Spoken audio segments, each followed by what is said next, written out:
कहानी है रामपुर गांव की, जहां के मर्द महिलाओं को हमेशा नीचा दिखाने की कोशिश में रहते। अरे अभी तक खाना नहीं आया क्या? मुझे एक और शादी करने की जरूरत है। नहीं जी नहीं, ऐसा मत करना, वरना मैं कहाँ जाऊंगी। खाना लेकर मैं अभी आई जी। गांव की पंचायत में भी फैसले हमेशा औरतों के खिलाफ ही रहते। मैं जो फैसला सुनाता हूँ वो भगवान की आज्ञा होती है। इस लड़के ने अपने मन से शादी करके अच्छा नहीं किया। लड़के को घर भेज दो और इसकी शादी इसकी जाति की किसी लड़के से करवा दो। लेकिन ये लड़की, इसे तो गांव के बाहर निकाल दो। नहीं नहीं जमींदार साहब, ये क्या बोल रहे हैं? ऐसा नहीं हो सकता। मेरी बेटी मासूम है, इसे अच्छे बुरे की समझ नहीं है। अरे कहाँ जाएगी ये बेचारी? कहाँ जाएगी? इतनी चिंता है तो पूरे परिवार का गांव निकाला कर देते हैं। बेचारे पूरे बसे बसाए परिवार को गांव छोड़ना पड़ता है। चाहे जो हो, अगर बेटियों को कंट्रोल नहीं कर सकते तो गांव में रहने का कोई मतलब नहीं है। यहाँ औरतों को दब कर रहना होगा। कोई भी अपने हिसाब से कुछ नहीं कर सकता, सब ईश्वर की मर्जी से ही होगा। तभी गांव का एक आदमी दौड़ा दौड़ा आता है। सरपंच साहब, जमींदार साहब, वो कालिया है ना, उसकी बेटी पढ़ने के लिए शहर जा रही है। अच्छा, ये कब हो गया? और कालिया की हिम्मत कैसे हो गई ऐसा करने की? लेकर आओ उसे और उसकी बेटी को। बस फिर क्या था, हाजिर हो जाते हैं कालिया और उसकी बेटी सरपंच के सामने। अरे कालिया, ये क्या सुनने में आ रहा है? बेटी को इंजीनियर बना रहा है तू? और ये बता, गांव में तो स्कूल नहीं है, फिर कहां से इतनी क्लास पास कर गई तेरी बेटी? राधा, जो कि कालिया की बेटी है, उसे लगता है कि सरपंच उसकी तारीफ कर रहे हैं। सरपंच जी, मैंने ऑनलाइन पढ़ाई की है, डिस्टेंस लर्निंग से। सभी में मैंने अच्छे नंबर पाए हैं, जिसे देखते हुए शहर की इंजीनियरिंग कॉलेज में मुझे स्कॉलरशिप मिली है।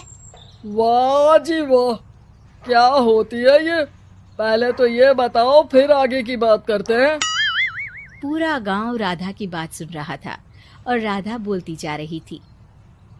तो ऐसे मैं फ्री में एक अच्छी शिक्षा लेकर गांव में जो कुछ परेशानियां हैं, जैसे बिजली, पानी और इंटरनेट जैसी समस्याओं के लिए काम करूंगी।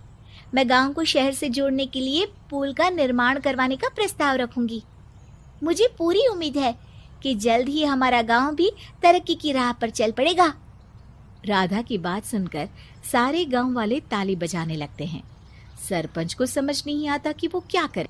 चुप रह नादान लड़की, गांव के खिलाफ जाने के लिए तुझे गांव से बेदखल कर दिया जाएगा, वो भी पूरे परिवार के साथ। और हाँ, अगर ठीक से गांव में रहना चाहती है तो ये पढ़ाई लिखाई छोड़ दे। हम तेरे लिए गांव का कोई होनहार लड़का देखेंगे। तभी गांव का एक आदमी बोल पड़ता है।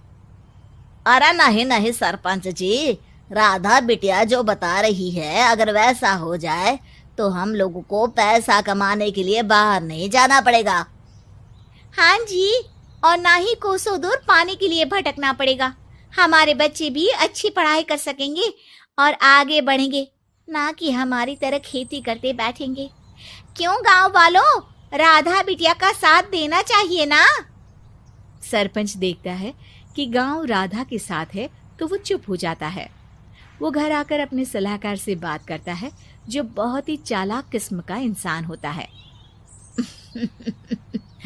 अरे सरपंच साहब, आपको बहुत ही होशियारी से काम लेना पड़ेगा।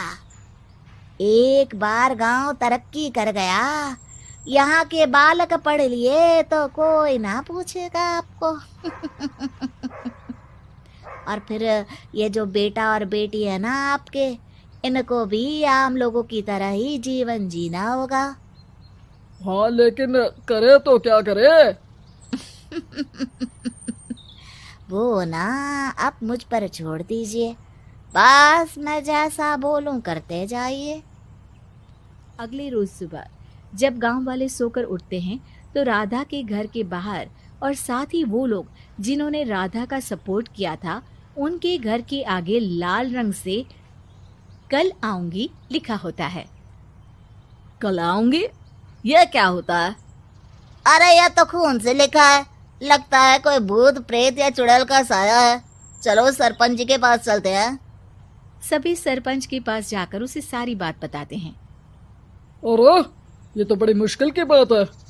चलो मैं एक बाबा को जानता हूँ, उन्हें बुला लेता हूँ। सरपंच बाबा को लेकर गांव के घर के बाहर जाता है।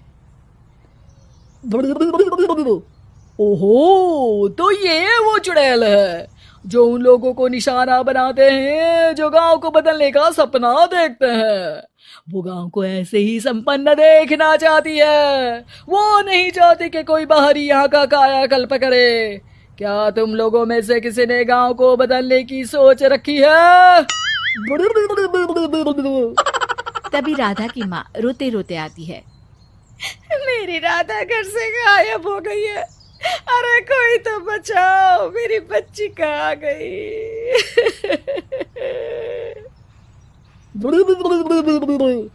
ले गई वो चुड़ैल, तेरी बच्ची को ले गई। अब वो उसे श्रापित करके छोड़ेगी, उस पर चुड़ैल का साया हो जाएगा। तभी बुरी सी हालत में राधा भी वहां आ जाती है। उसके बाल चुड़ैल की तरह फैले होते हैं और कपड़ों में खून लगा होता है। सभी राधा को देखकर डर जाते हैं। माँ, पता नहीं मुझे कौन उठा कर ले गया था। अरे दूर दूर हो जा चुड़ैल, अब हम लोग इस गांव में नहीं रुकेंगे। अरे कैसे बातें कर रहे हैं आप?